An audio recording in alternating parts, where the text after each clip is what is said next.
Joining us now is Perianne Boring. She is the founder and CEO of the Chamber of Digital Commerce. And let's talk about that a little bit more. What would you want to hear should a hearing actually go and take place?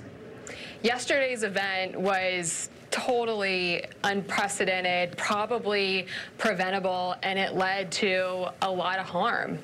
Over the course of just a couple of minutes, there were over $90 million worth of liquidations yesterday. There was true investor harm due to this cybersecurity, social media incident, and it's absolutely critical that we get transparency and real answers. Congress's job is to oversee the SEC, and we fully expect Congress to exercise their oversight powers in this very unfortunate incident yesterday. And so, of course, that was yesterday. Today, of course, we're expecting the actual decision there. Talk to us a little bit about what this would mean for the industry. Obviously, this is something that's more than a decade in the making. At this point, if you wanted Bitcoin access, is it safe to say you would have found it by now? How important will this Bitcoin ETF actually be?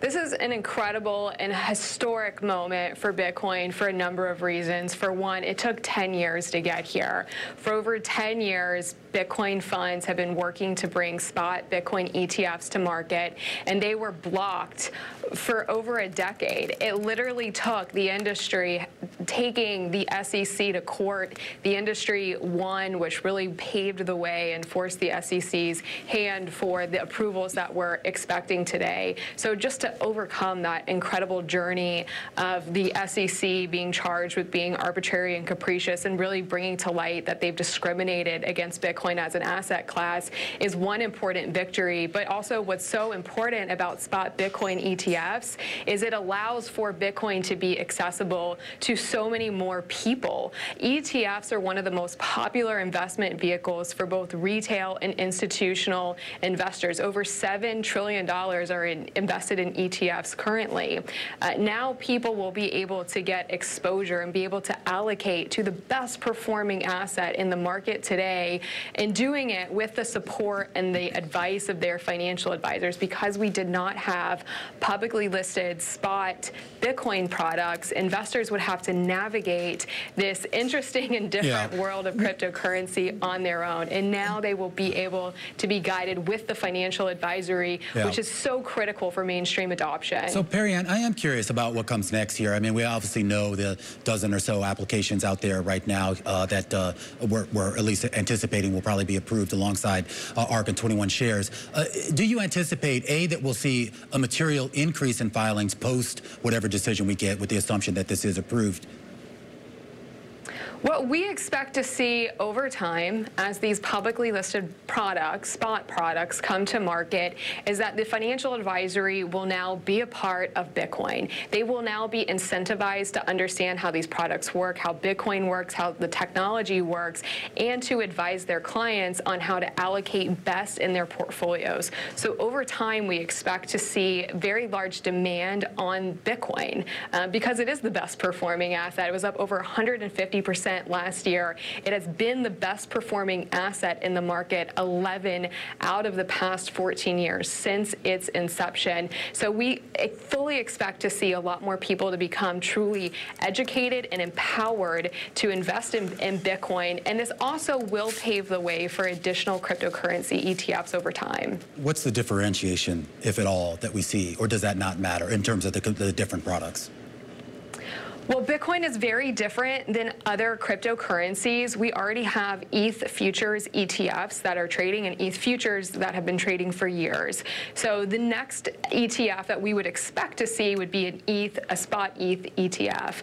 Ethereum is very different than Bitcoin. Bitcoin is digital money. It's peer-to-peer money. Ethereum is a smart contracts platform.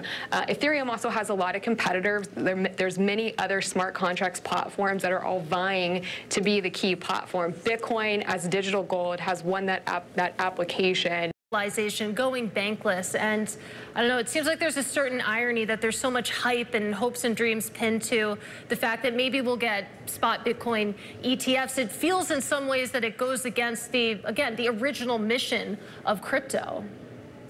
ETFs are very different products than just buying Bitcoin directly. Until Spot Bitcoin ETFs are approved, really the only way to get exposure to Bitcoin is to invest in it directly. However, because Bitcoin is secured by cryptography, in order to invest in it directly, you have to understand how asymmetric cryptography works. You have to understand how to protect your private keys.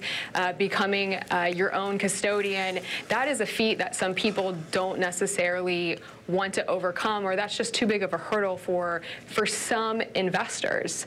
So having a financial product that's listed on a publicly traded stock exchange where you don't have to worry about things like custody, this is going to allow different people to have access to it. Are there pros and cons to an ETF? Mm-hmm. Absolutely. Are you self-custodying? No, you're not. Self-custody brings a whole other set of benefits, but also risk. So we think in a healthy ecosystem, in a healthy marketplace, you need different types of products for different types of investors with different types of needs. All right, Perianne, got to leave it there. Really appreciate your time. That is Perianne Boring. She is Chamber